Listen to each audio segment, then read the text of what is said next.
Jalan ke Provinsi Sumatera, mungkin harus mampir ke kawasan wisata Aek Sabaon yang ada di Kabupaten Tapanuli Selatan. Di tempat ini Anda akan dimanjakan dengan indahnya alam dan berbagai wahana permainan.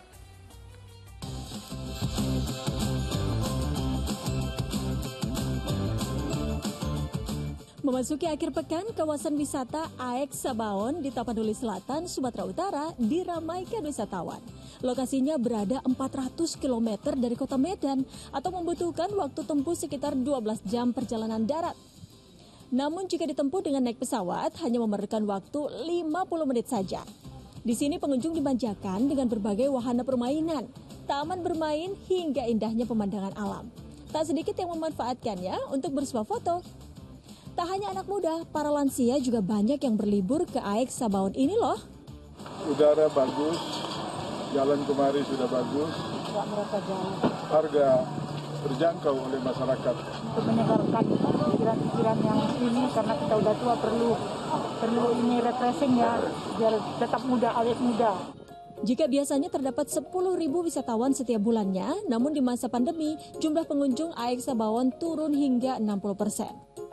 Pengunjung dari luar, alhamdulillah banyak kita datang tamu dari luar, dari Pekanbaru, terutama dari Labuan Batu, Labusel, Tapteng, juga Madinah.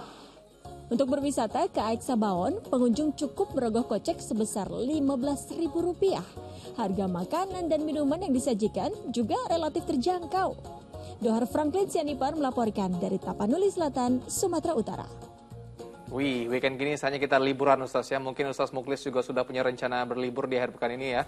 Nah Ustaz, bicara soal liburan, ada nggak sih Ustaz tujuan yang dianjurkan dalam Islam saat kita berlibur, misalnya ke puncak gunung atau ke pantai atau ke luar negeri gitu, lihat salju atau apa gitu Ustaz. Dan sebaliknya, ada tidak tujuan yang dilarang oleh Islam untuk kita pergi berlibur atau kemana gitu Ustaz? Bagaimana Ustaz?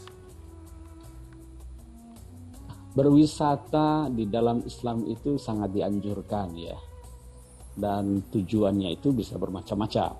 Ada wisata sejarah, itu juga bahkan di dalam Al-Quran secara tegas diperintahkan itu qul siru fil ardi fanzuru kaifa kana aqibatul mujrimin. Kita lihat di sejarah ya di masa lalu bagaimana orang berjaya, bagaimana bangsa-bangsa terdahulu itu dihancurkan, misalnya dibinasakan.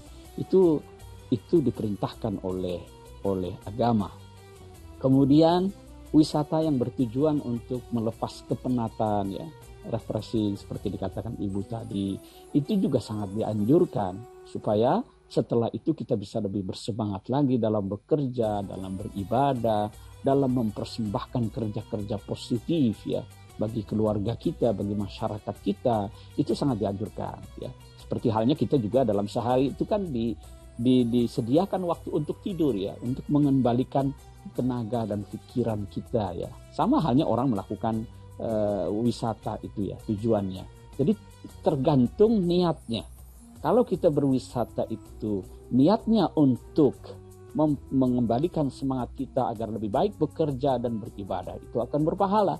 Tapi ketika kita berwisata dengan niat yang tidak baik, misalnya untuk cuci mata yang tidak benar itu ya, cuci mata yang tidak benar, melihat kemaksiatan, itu menjadi dosa. Jadi kembali lagi innamal a'malu binniyat. Semua itu kembali kepada niat kita ya. Dan tentu saja kita berwisata, apalagi wisata alam ya, ke gunung, ke pantai, kalau tujuannya adalah untuk merasakan keagungan, keindahan ciptaan Allah Subhanahu wa taala, itu berpahala. Itu berpahala. Ya, saya kira itu. Jadi ingat ya para pemirsa di rumah, kalau liburan aja, jangan lihat yang lain-lain gitu. Lihatnya gunung, pantai yang bagus-bagus, jangan yang di pantainya begitu. Kadang-kadang kan mata kita kemana-mana gitu Ustaz ya. Tolong dikondisikan. Dan kalau melihat keindahan itu, kita katakan subhanallah. Oke. Itu berpahala itu. Nah, ya, lalu kita katakan juga bagaimana? Kadang-kadang ada Masya Allah, Subhanallah tuh Ustaz. Ini mana yang cocok nih Ustaz? Atau dua-duanya bisa Ustaz? Oh, dua-duanya bisa. Itu di dalam satu ayat dikatakan, di dalam surat Ali Imran ya, di penghujung dikatakan, Rabbana ma khalaqta hadza batilan, subhanak. Jadi ketika kita melihat keindahan alam ya dengan ciptaan Allah yang sangat luar biasa ini, lalu kita katakan tidak mungkin Allah menciptakan ini dengan sia-sia. Subhanak, maha suci Engkau ya Allah. Jadi subhanallah. Lalu kemudian itu di dalam surat Al-Kahf kita juga diajarkan kisah dua orang pemilik kebun itu ya, pemilik dua bidang kebun ya, yang dikatakan itu kalau seandainya dia memasuki kebunnya, la waqulta masya Allah la quwwata illa billah, itu yang dianjurkan. Katakan masya Allah, semua ini terjadi atas kehendak Allah, tidak ada kekuatan melebihi kekuatan Allah Subhanahu wa taala yang bisa menciptakan ini semua. Itu memang sangat dianjurkan ketika kita melihat keindahan, ketika kita melihat sesuatu yang menyenangkan yang kita miliki. Bahkan Nabiullah Sulaiman alaihi salam itu ada satu lagi mengajarkan, ketika kita merasakan kenikmatan karunia Allah dalam hidup kita ini, katakan hadza min fadli rabbi. Ini adalah karunia dari Allah Subhanahu wa taala. Untuk menguji apakah kita ini bersyukur atau kita kufur terhadap nikmat Allah Subhanahu wa taala. Itu bisa dipakai dua-duanya Ustaz ya. Nah, mumpung masih ada waktu sedikit nih Ustaz. Nah, saya punya pertanyaan pribadi nih Ustaz.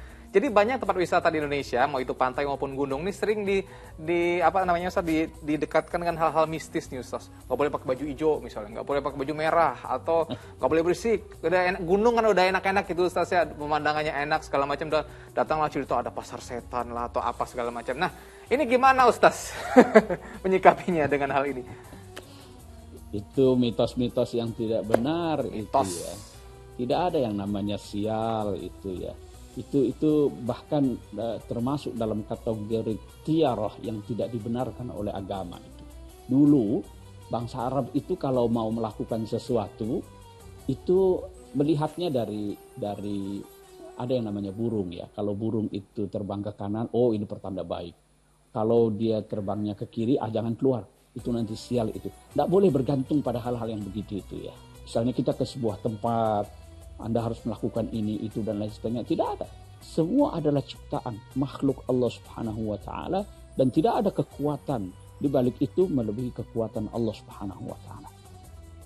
Dengar ya Pak teman-teman yang mungkin suka melakukan hal-hal seperti itu dan menceritakan hal-hal yang akan mengganggu ketenangan liburan kita, khususnya itu hanya mitos dan cukup kita percaya pada Allah saja. Mau ke gunung, mau ke pantai, mau kemana saja, pokoknya serahkan pada semua sama Allah ya Ustaz ya, selama kita tidak merusak begitu Ustaz. Nah, baik Ustaz, alhamdulillah, terima kasih Ustaz Muklis atas sesuatu yang tausiah yang diberikan untuk seluruh pemirsa Ajwa TV, luar biasa sekali. Sehat selalu Ustaz. Assalamualaikum warahmatullahi wabarakatuh. Waalaikumsalam warahmatullahi wabarakatuh.